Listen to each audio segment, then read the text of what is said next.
Saturday Morning Physics is sponsored by the Physics Department of the University of Michigan, by the Dr. M. Lois Tiffany Endowment, and by gifts from friends of the program.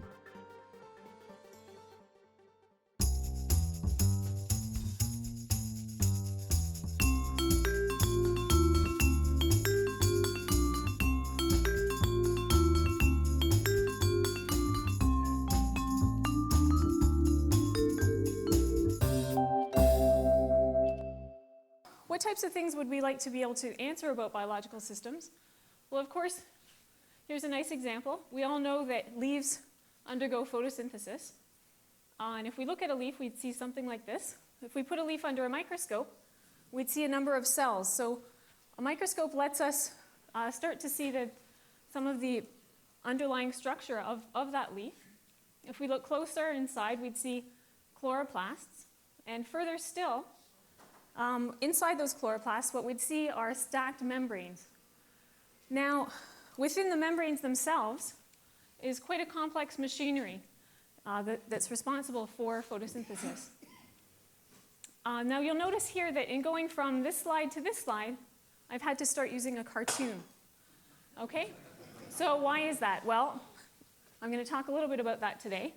But basically, using a lot of biochemistry and some very clever experiments, people have been able to deduce the different molecular players in photosynthesis. So we know a lot about the different proteins, the different compounds involved in photosynthesis, but we don't really have good tools for looking at something like photosynthesis in vivo as it's happening. So the molecular components themselves, something like this molecule here, which is part of that biomolecular machinery, we actually have very good knowledge of the structures of these molecules. And these we obtain by X-ray diffraction, which I won't be able to talk about today.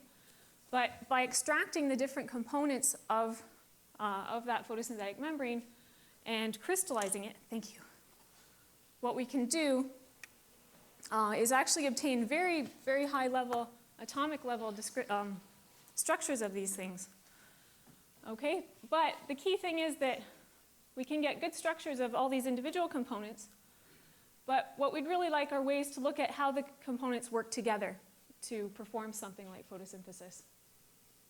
So I'll be talking a little bit about how light microscopy can help us do that today. Okay, so before I talk about microscopy, let's start really simple. So how is it that we see things? So if I'm standing in Antelope Canyon, and the light comes overhead and illuminates that canyon, I see this beautiful sight. And how does that happen? Well, it happens because light from the sun comes down into that canyon, and some of that light reflects off the canyon walls and into my eyes.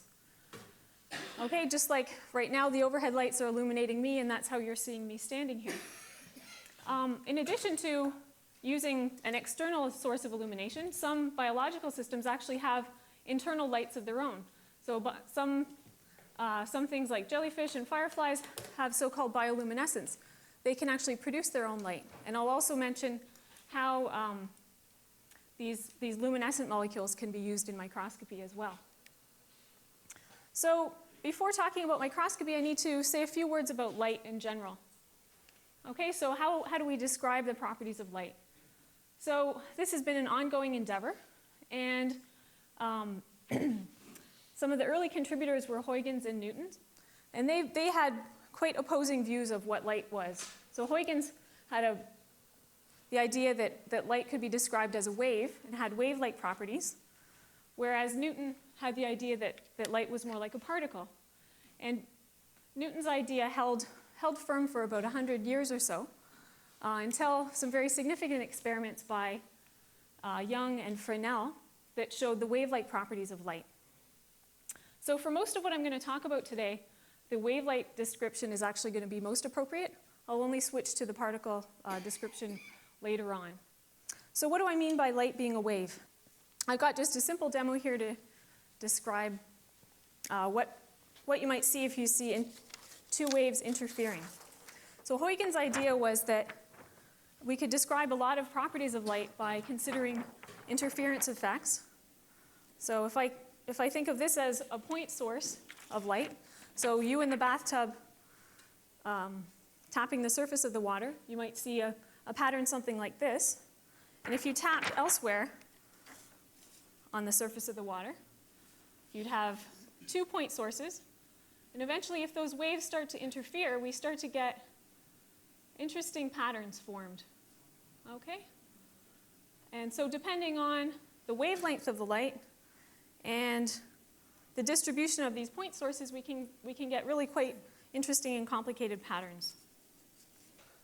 So Young and Fresnel's experiments gave a lot of strength to the wave description of light.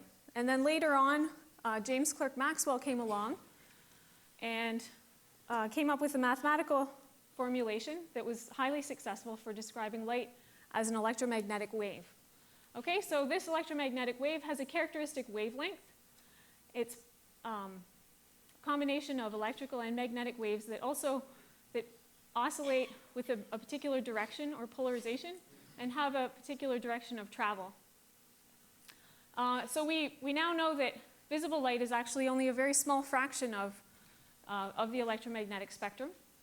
Okay, this is the portion that we see with our eyes. However, the spectrum ranges to gamma and X-rays, which are very short wavelength, all the way out to radio waves, which are much larger wavelength. Okay, so I mentioned that you'd probably seen some complicated patterns in the bathtub. Well, I'd like to show you some patterns that are going to be relevant for understanding imaging. And so to begin, we'll look at the diffraction from a single slit. So Huygens' idea was that basically, if light is incident on an obstacle, then if we want to describe the resulting interference pattern that we see, we can do that by considering the system as a series of point sources of light, such the ones that, like the one I showed you on the overhead. Okay, and so using that kind of idea, we can describe what we expect to see here. So right here I've got a single slit, so this is an obstacle, and I'm going to illuminate it with a laser here. So I've got a laser here that's illuminating this single slit, and what I'm going to do is actually adjust the width of the slit. Okay, and so you'll see that what I'm doing now is I'm making the slit narrower and narrower. Okay, and now I'm making it larger again. So the narrower I make the slit, the more the light wants to spread out and bend around the corners. Okay, and I can describe this pattern, like I said, by using Huygens' idea of a series of spherical waves. Okay, and I can very faithfully reproduce what that diffraction pattern looks like. Okay, so another few things that I need to describe before we get to the microscopy part. Another thing that light does is it scatters. So light from the sun contains the whole visible spectrum. However, when we look at the sky, we see that the sky is blue. And the reason for that is something called Rayleigh scattering. So Rayleigh scattering says that light scattering off the atmosphere does so in a fashion that's inversely proportional to the fourth power of the wavelength. So blue light is going to be scattered much more than red light. Okay, so if we look towards the sun, we see, if we look away from the sun, we see the blue that's been scattered significantly. If we look towards the sun, we see the light that's traveled all the way through the atmosphere to our eyes. It doesn't look very blue, it looks whitish. Okay, and at sunset, we see something red. The reason for that is that being low on the horizon, the light passes through a greater amount of atmosphere, and most of the blue is gone by the time it reaches our eyes. Okay, so we've got a very nice demo here. So there's a white light source here, incident on a tube here that has scattering particles. These are little latex beads. And so you can see that at the beginning, we see the bluer wavelengths because they're scattered more. And then further along, we see yellow out to the red end of the spectrum. Okay, so the redder light is traveling further than the blue light does, and that's going to be important later. So how does our color vision work? Well, in our eyes we have a series of rod and cell cones, and the biomolecular basis for our vision relies on proteins like this one. So in the rod cells, we have a protein called rhodopsin. And this is basically a little photodetector. And it's one of the fastest biological reactions that have ever been recorded. What happens is light incident on this molecule that's embedded in the rhodopsin protein initiates a photoreaction. Basically, the molecule twists. All right, it goes from this configuration to that configuration. And that initiates a signaling process that eventually tells us that we observed light. Now, Young actually had a theory, Young and von Helmholtz knew way back when, before the discovery of rhodopsin, that in fact we had different types of photoreceptors. So the rhodopsin is in the rod cells, but actually in the cone cells we have a variation of rhodopsin that has a slightly different environment of this light-absorbing pigment, and that gives rise to different absorption properties. So we have, in fact, 3 different types of proteins that absorb blue, green, and red. And without knowing anything about the biochemistry, Young and von Helmholtz were able to figure that out, that there were 3 different types of photodetectors. Okay, so just to give you a quick demonstration, we've got a white light source. There are 3 different filters. One of the filters transmits red light, one transmits blue, and one transmits green. So what's happening is, if I cover up the blue and the green, you're seeing red, and that's because the red photoreceptors in your eye are being triggered. If I cover up, you can see that my hands are sweaty. If I cover up the blue, we see that, we get the green and the red firing, and when they both fire at once, it looks yellow. Okay? And so on. The blue and the green look sort of cyan. And when we have them all, it looks like white light. Okay, so the molecular basis of color is basically that the color we perceive depends on the type and number of different photoreceptors that are being triggered at any given time, depending on the quality of the light that's making it to your eye.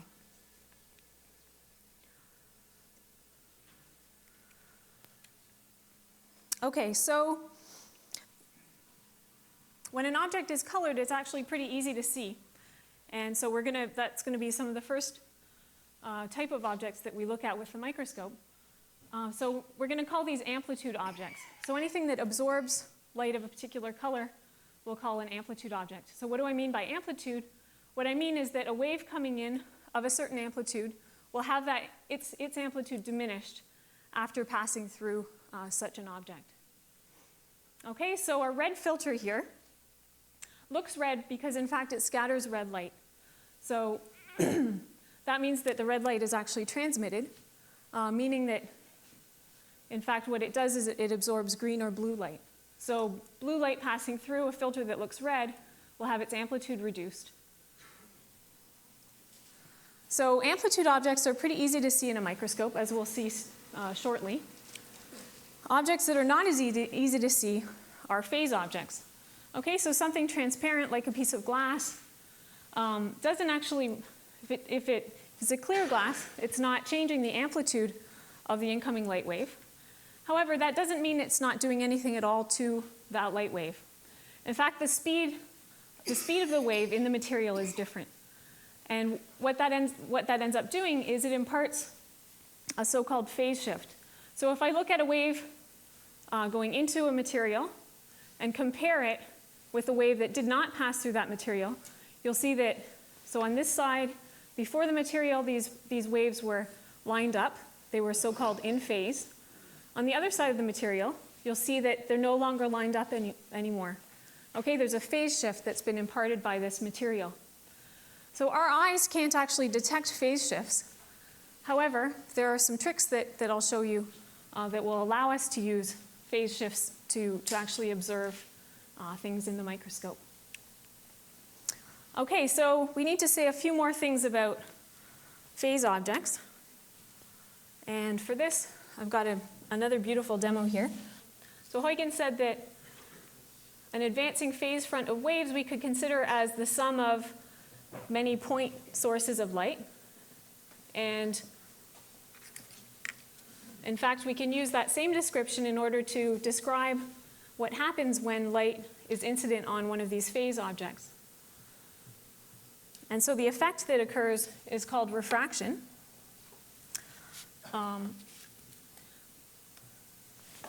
Now, a phase object like this piece of plexiglass here is much denser than air, okay? And the optical property that describes how light is going to interact with it, we call the index of refraction, and it's roughly proportional to that density of the material. So something like air has an index of refraction of 1. Glass has an index of about 1.5. And let's just see what happens. All right, so I've got 3 parallel laser beams here, just so you'll be able to see nicely what happens when light is incident on a phase object. And so what we're going to see is that the index of refraction matters, and also the angle of incidence is important. Okay, so as I change the angle of incidence, you can see basically how the light is bent in the material. So you'll also notice the reflected rays here. So we have very good geometrical descriptions for how light is bent in going through these different types of objects. This one is more interesting because you can see that, so I mentioned that the angle of incidence was important and the index of refraction was important. So if I create an object that has many different angles, something that's curved, you can see that you can actually start to make the light rays focus. Okay, and this is going to be the basis for image formation. Another nice trick here. So if I take this, so this is a so-called positive lens. It's causing the rays to focus at a single point. If I take a diverging lens, which has the opposite curvature, so now I've straightened it out because I've basically undone with this second lens what I did with the first. Okay, so there are all kinds of tricks that we can play with to manipulate the way in which light propagates, and in the microscope, the way in which it's going to reach our eyes. A single lens, so you saw that from the laser tank demo, you saw that a curved phase object can be used to make rays converge. And of course, we can also use this for imaging. So here I've got a demo that's going to show you, just simple image formation from a lens. Okay, so what I've got here, this is going to be my object that I want to image. So I have red lights at the top, blue towards the bottom. And I've got a lens here, a so-called phase object. And so you see on the screen that we can form a nice image of this object, and that image is enlarged. And if you notice, it's also inverted, right? We started with the red light at the top. Now the red light's at the bottom. Okay, so you can see here that this image is enlarged. So if I want to enlarge it even further, a simple trick would be to add yet another lens and basically treat this image here as the object and magnify it further. Okay, and that's basically what a compound microscope does. So that second lens comes in and, that second lens comes in and treats this as the object and further magnifies to see an even further enlarged, again, inverted object this time.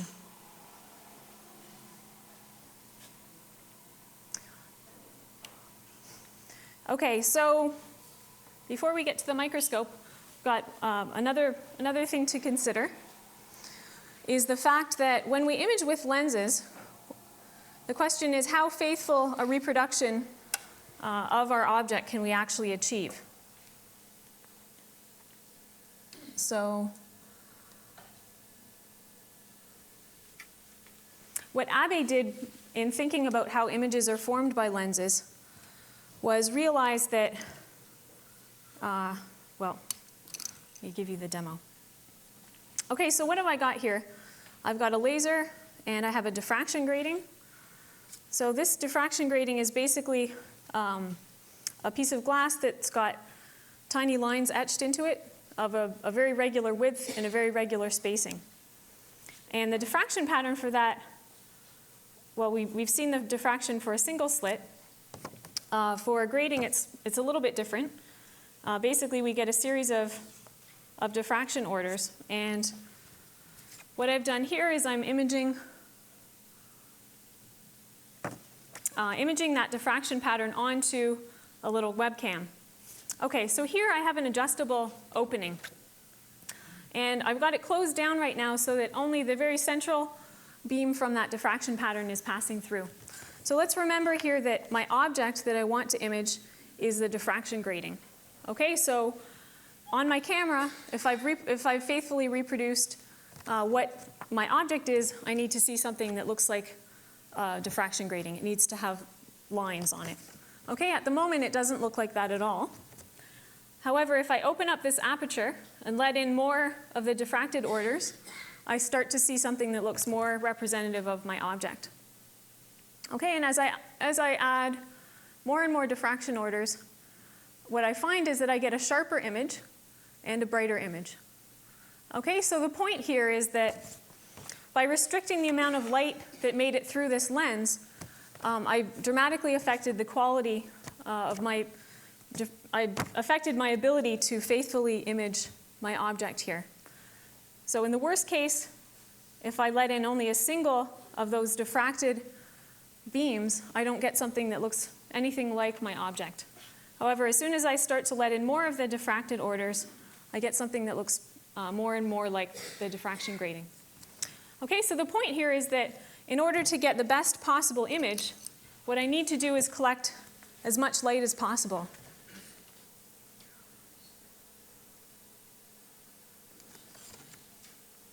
Okay, so that was Abby's theory of image formation, the demonstration for that. And what you can conclude is that basically you want to collect as many of those diffracted orders as possible to get a good image. Okay, so the quantity that people use to describe the ability of a lens to collect light is called its numerical aperture. Okay, and it basically describes how large the cone of light rays is that can be collected by a particular lens. So we know that our microscope is going to use lenses for imaging. So I'd like you also to think about the effect of the finite size of the lens that you're going to use for imaging. So far we've seen that light diffracting from a slit and from a diffraction grating produces a well-defined pattern that we can describe with diffraction theory. However, my lens, because it's only collecting a certain fraction of the light, you can think of the lens also as causing diffraction. Okay, and the diffraction pattern that'll come from a finite round object or finite round aperture looks something like this. Okay, so I can get it lined up. I think we have a little bit too much light around.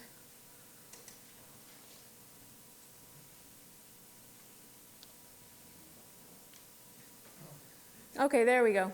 So you see, what I'm imaging here is basically something as close to a point source of light as I can get for an easy demo. So this is a pinhole that's 100 microns in size. And the light from it, so you see that instead of just seeing a single bright spot, I get a series of rings.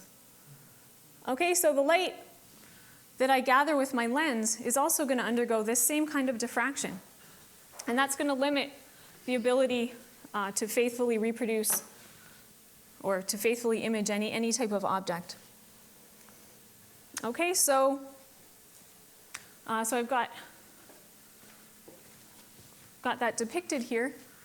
So if I have my object that I want to image here, and then I'm collecting the light passing through it with a single lens, then basically the size of that lens is going to mean that if I have, consider a very simple object that has just a single point source of light. So the single point source is going to look like this so-called airy pattern that I just showed you. If I have a neighboring point that I want to be able to distinguish, so I want to be able to see that I have two emitters at my sample, then both of those are going to produce these airy patterns. And the size of those airy patterns is going to limit how close together I can see two objects in my microscope. So let's consider if we go to a low numerical aperture. So in this case, the cone of light that I collect is very small. So the smaller the cone, the larger my airy pattern will be. Okay, and if I restrict that cone of light too much, then I'm not going to be able to determine any longer that, in fact, I've got 2 point sources here. All I'm going to see is a blur. Okay, so again, we want to collect as much light as possible to try to minimize the effects of these airy patterns. We want the airy disk to be as small as possible to get the highest resolving power in our microscope. Okay, and wavelength is also important here. So if I use a shorter wavelength, what I would find is that the airy pattern, the overall airy disk would be smaller, and that would allow me to better resolve two objects that are very close together. Okay, so I want to use short wavelength light and high numerical aperture. Okay, and so this idea that the ability to resolve, the resolving power of the microscope or any kind of imaging system depends on the wavelength. And so if you recall, that structure that I showed you that I mentioned was from X-ray diffraction. X-rays, of course, have much shorter wavelengths. That's why they permit much higher spatial resolution. Okay, and so in the visible light, if we want higher spatial resolution, we're going to want to go to shorter wavelengths. Unfortunately, for biological imaging, that's not always ideal. In fact, UV light damages biological systems, so we need to find some other clever tricks for maintaining high resolution. Okay, and so there are all kinds of other imaging methods today that I'm not going to be able to talk about. I'm going to focus on the types of imaging that we do with visible light. So Hooke, using a very simple microscope, such as the one that I described, the compound microscope, really revolutionized or got the world excited about using microscopes for studying biology. So in 1665, he published a book that contained observations of biological systems using the microscope. And he also coined the word cell in looking at stem or cork cells. So this is a sketch of cork cells that he saw. And we're also going to look at those today in this microscope. Okay, so this microscope is quite different from the one that Hooke had, but not so different. So it's kind of upside down compared to his. So we have our objective is here, and our light source is above. And then there's a condenser lens that uniformly illuminates the sample. Okay, and so I've turned on the lamp, and we should see. All right, so this is actually a sample of cork cells, and they've been stained with a green absorbing dye. Okay, so we talked earlier about amplitude objects. So an amplitude object has some kind of molecule that absorbs visible light.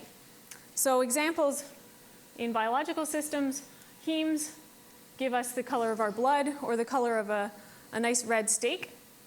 Beta carotene gives us the color of carrots. Chlorophyll, of course, gives us the color of leaves. Okay, so objects that already have a substantial amount of these pigments in them can be seen easily in the microscope.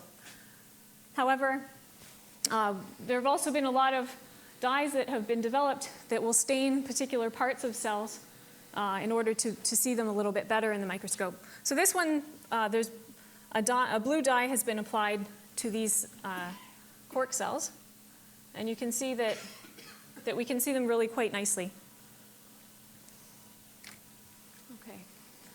So what about phase objects? So phase objects, I mentioned earlier that there was going to be a trick for being able to see these in the microscope. So let's remember some of the things about how phase objects behave. So up top I've got a phase object, and I'm varying the length of this object. Okay, so let's consider one light wave that we'll call D that travels through the phase object, and another light wave that we'll call S that does not travel through that way, through the object. Now, if I somehow get D and S to interfere, to add up, then what I see is that depending on the phase of wave D compared to wave S, I can get either a very large amplitude wave or a very small amplitude resultant wave. Okay, so I can get constructive or destructive interference. And in effect, what I can do then by interference is convert this phase shift to an overall amplitude change. Okay, so I'm effectively turning a phase object into an amplitude object if I do things cleverly. Okay, and this trick, putting this trick to work in the microscope was done by Fritz Zernike, and he got the Nobel Prize for this work. And so he had a very clever way of doing this. It goes as follows. So your light source that's going to illuminate the sample in the microscope, what he did was he realized that things would work well if he basically put an obstacle that only let through a ring of light. So rather than illuminating with the full cone of light, it's basically going to look like a donut, this ring of light. Okay, so this donut of light is going to illuminate the specimen, and most of that light is going to pass straight through. Okay, so let's call the S wave the light that passes straight through the sample and doesn't really interact with it. A small amount of the light will diffract from the sample, will interact with the sample, and that light we'll call D. Okay, so that's the diffracted wave. The amplitude of the diffracted wave is going to be very small relative to the undiffracted light. And it's going to have a small phase shift relative to the undiffracted light. Okay, so the net result of that is that if we add up the D and S waves, we get something that looks pretty close to the S wave. It's not much different. And this means that there's very poor contrast in the microscope. So what he realized was that, in fact, we could manipulate the system in such a way as to create much better interference. Okay, and so to do that, we introduce a phase plate. And in the microscope, that's done up here. So one of the big tricks of the microscope is that by using this cone of light for illumination, we can spatially separate out the diffracted light from the light that passes straight through. And then here, what we can do is introduce a phase plate that will promote the interference of the D and S waves. Okay, so what we want to do, one thing we want to do is we want to decrease the amplitude of the S wave because it's much larger than the amplitude of the D wave. So we can do that by, in this phase plate, putting in a filter for the spatially separated undiffracted light. And then for the diffracted light, we also want to arrange its phase to be such that it will interfere destructively with the S wave. Okay, and so we can do that by varying the thickness of the phase material. And this works very well in the microscope. So we're going to take a look here at such a phase object. So these are bovine endothelial cells. And what I'm going to do is I've got a slider here that is basically going to create my donut of light. Okay, so it's a mask that has, it's only going to pass the donut shape of light. There we go. Okay. All right, so these are bovine endothelial cells, and they're generally transparent, and would be quite difficult to see without the phase contrast. I can demonstrate that by switching over. So this is what we see without phase contrast. Let me just... Okay, so you can see that the phase contrast really does help dramatically.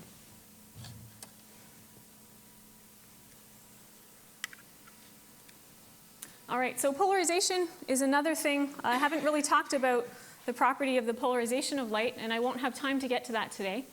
But polarization can also be used as a contrast mechanism in microscopy. And the reason it works well is that there are a lot of biological structures that are very well ordered. So things like fish scales and bone show up very nicely in the polarization microscope. Okay, so far we've talked mainly about pretty conventional types of microscopy, how they work, what we can see. And so what are the frontiers? Well, so that biological system I showed you at the beginning, photosynthesis, the photosynthetic chain, what we'd like to be able to do is look at that in action. There are many cellular processes we'd like to study while they're occurring without having to remove the constituents, the different molecular players in different biological processes. So we've got two main frontiers that I'm going to talk about today. So one is chemical, the other is spatial. So what we'd like to be able to do is identify these molecular players with high specificity. And we'd also like to be able to improve the spatial resolution of our microscope. Okay, so one of the common ways that's used today for getting chemical specificity is by something called fluorescence. So fluorescence was first observed by Sir John Herschel. And he observed the fluorescence of quinine. Okay, and today fluorescence is used a lot in microscopy. There have been many different dyes that have been developed to specifically label different molecular components. So to give you an example, so here we've got some fluorescent chalk. Okay, I've got a UV lamp here that is being absorbed by the chalk, and the chalk is emitting light of a different color. Okay, so what Herschel saw was that quinine emitted what he called a blue celestial glow. Here we're seeing light emitted of a variety of different colors. Okay, so how does fluorescence work?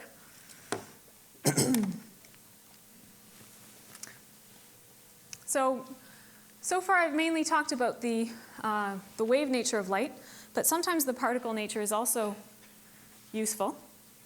And I'm not going to say too much about it other than to say that we can also think of light as being composed of so-called photons of light, and the different wavelengths of light correspond to photons of different energy. So a blue photon has higher energy than a red photon. Okay, and so a fluorescent molecule is one that requires a particular energy to become excited. Okay, so in this case I've drawn a diagram here that shows that I can excite a molecule by absorbing one blue photon. What happens in fluorescence is that some of that energy that's absorbed by the molecule will be dissipated as heat, and eventually the molecule will emit a photon of lower wavelength. So the idea that the emission of light is of a different color is very useful for microscopy, because what it means is that I can illuminate the sample with one color and see it fluoresce with a different color. So I can easily separate out the illumination light from the signal light. Okay, so we've got an example for you here. So these same cells we can look at with, they've actually been labeled fluorescently. And so what we've done is we've labeled the mitochondria with a dye that will fluoresce red, and the actin, the cytoskeleton of the cell, with a dye that fluoresces green. Okay, so here you're seeing the actin in green. And if I change the wavelength of illumination to green, what I'll see is red fluorescence from the mitochondria. Okay, so this is provided I have a way of specifically labeling the different molecular components, this is a nice way of being able to visualize them. Now, the Nobel Prize in Chemistry was given to the development of green fluorescent protein for microscopy. So these three men got the prize this year. And what they realized was that they could use the fluorescent protein from jellyfish to do all kinds of very exciting things for biology. So here I show the X-ray structure of green fluorescent protein. And one of the one of the recipients of the prize developed variants of green fluorescent protein that allowed multicolor imaging. So he modified the green fluorescent protein in such a way as to make it fluorescent in many different colors, allowing it to be used to image many different molecular components at the same time. So artists have even had fun with GFP. So the power of GFP is that basically what one can do is insert the gene for GFP pretty much at an arbitrary location in the gene sequence for an organism. And what that lets you do is tag specific proteins very precisely. So if I want to follow what a particular protein does in a biological process, I can do that by tagging it with GFP. So this can be done to living organisms. And so unlike these other dyes, such as the one that we looked at here, this can be much more specific. So to give you a couple of examples of the types of things that people are doing these days with GFP, here's a nice example of some research that's being done into cancer and how cancer spreads. So here what people have done is, what the researchers have done is tag the cancer cells with GFP. And basically this allows, and this is in a living organism, a transgenic mouse. And by just imaging the fluorescence, what they can do is follow the growth and progression of this cancer. Another example at Harvard, GFP and its many colored variants are being used to study neural networks and how Alzheimer's and various neurodegenerative diseases progress. Here at Michigan, we've got a couple of real pioneers in using GFP to be able to study biomolecular interactions. So in Tom Crapolla's lab, he's developed this very clever technique. So if I want to understand whether two different proteins interact in a particular biological process, what he's done is come up with a way to take half of a GFP and put it on one of the proteins and half on the other protein. And if these proteins come together and fuse in a biomolecular interaction, then the two halves of the GFP actually will fuse together. Neither half alone is fluorescent. However, when the two halves come together, we see fluorescence. So basically, what he's done is come up with a very nice way to be able to study biomolecular interactions. Another example is in Joel Swanson's lab, work he's done with Adam Hoppe. And they have a method called FRET. This is actually used by a lot of research groups, but the Swanson lab has really pioneered the development of making FRET quantitative and high resolution method. What FRET does, so FRET stands for fluorescence resonance energy transfer, and it uses two different fluorescent proteins. And these two fluorescent proteins are such that if they come close together, the emission of one so we'll call them donor and acceptor. So the emission of the donor overlaps with the absorption of the acceptor. And this means that if the two are in very close proximity, they can exchange energy. So I can excite the donor and see fluorescence from the acceptor. This only occurs when the two proteins are very close together. So if I tag, again, if I have two biomolecules and I want to know whether they come together in a particular process, I tag one with the donor, one with the acceptor. And if I see FRET, then I know that those two biomolecules are interacting. And so in the Swanson lab, they've used this to study a process called phagocytosis. here you're seeing a cell swallowing a polystyrene bead. And they're interested in looking at the signaling mechanisms that govern the swallowing of the bead. And so they've been able to identify particular biomolecular interactions that occur during this swallowing. Okay, so other recent developments. So I mentioned fluorescence involved the absorption of a photon and the emission of a photon of lower energy. Well, in her doctoral thesis, Maria Goppert-Meyer predicted that in fact it should be possible to simultaneously absorb 2 photons of lower energy whose total energy equal or close to the energy of the single photon absorption. And after absorption of the 2 photons, again a photon of light is emitted. Now this 2-photon fluorescence wasn't observed until the invention of lasers. The reason for that is that the probability of this happening is very low. So in bright sunlight, if I have a very good 1-photon fluorophore, then it might emit 1 photon per second.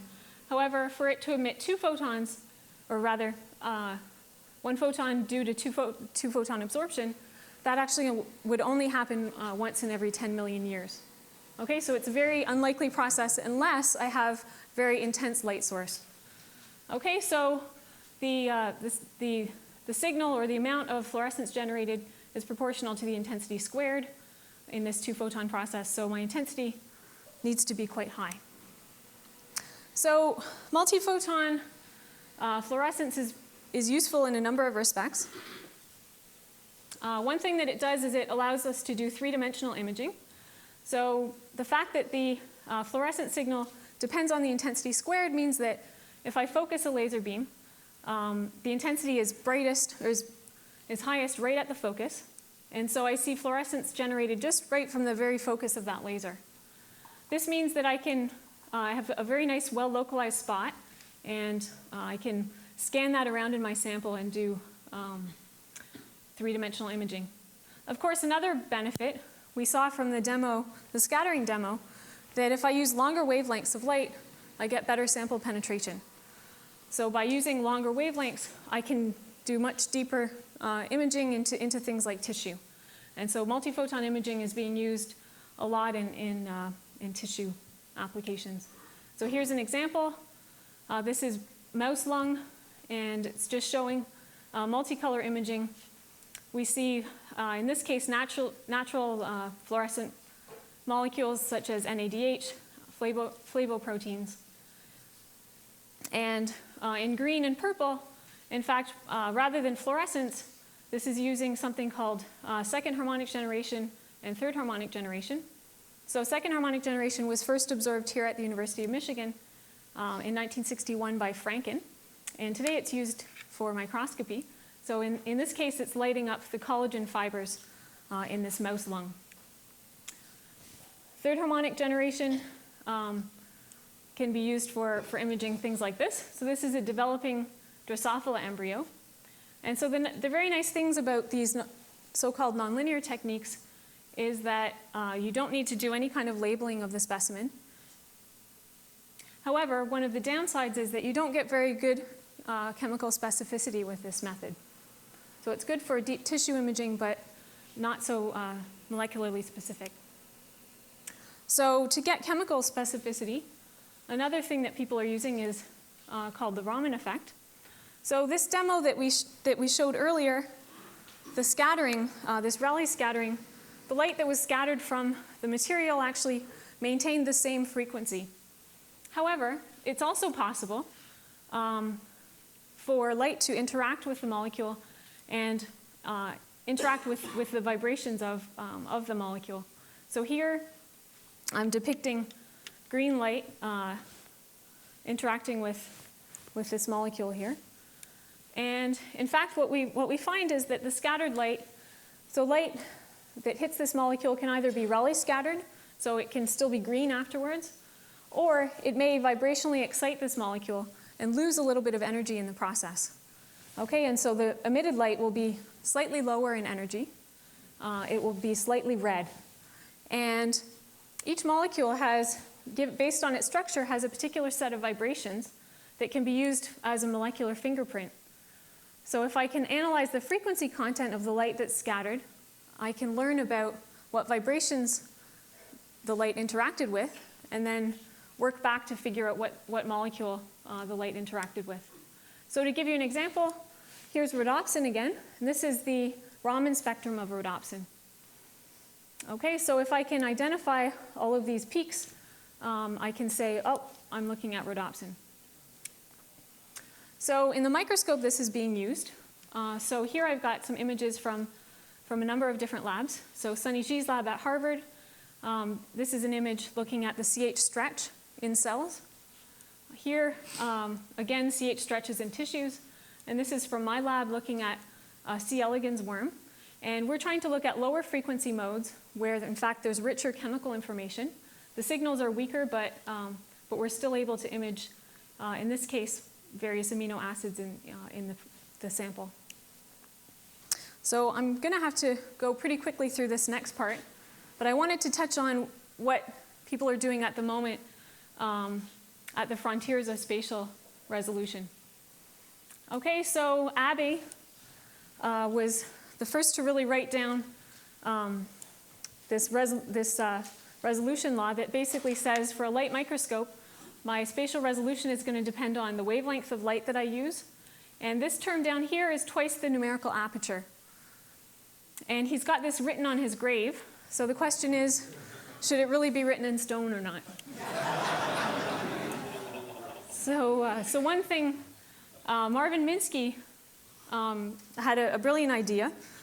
He realized, so that all of the microscopes we've talked about so far try to image the entire object at the same time. Turns out you can do better in terms of spatial resolution if you image one point at a time. Okay, and so that's what Marvin Minsky implemented with his confocal microscope. So we only look at a single point of the image at a time, and we have to scan the sample around to build up the overall image.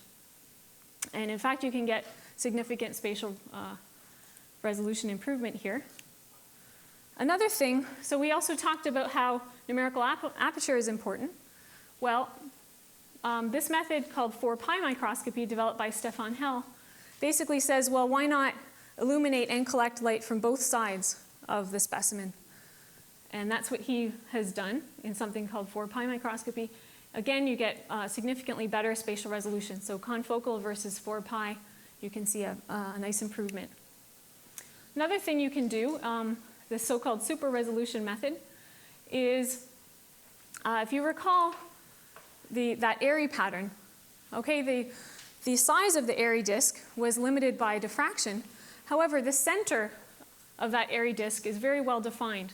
So if I collect light and locate the center of that disk, I can localize the center to within a nanometer or so.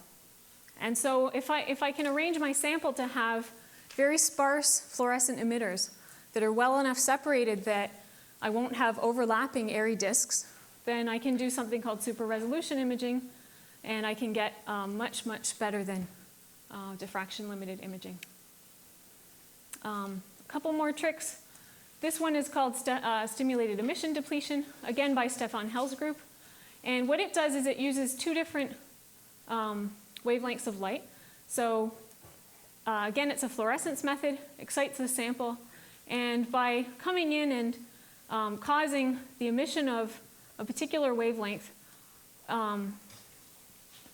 so if you notice here, this beam has sort of a donut shape. So what it does is it de-excites all of the molecules except right at the center of the donut. So the center of the donut is still going to emit.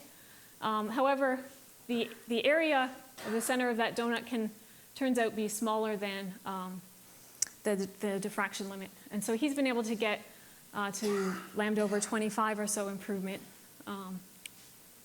So where are we then in terms of the microscopy methods? Okay, so I mentioned that this is really the regime where we're working. We've got beautiful ways to image cells. However, we're still really looking for methods that will allow us to put all of these biomolecular processes together in a coherent picture. So I hope I've shown you a few things today about the progress that we're making towards that goal. So with that, I think I'm going to just skip the last couple of slides. You're welcome to come and talk to me if you want to see the content of the last two slides. But I'd like to thank the demo lab for all of their help, because as you can see, there was a lot to do. And I'd like to thank my group and you for your attention.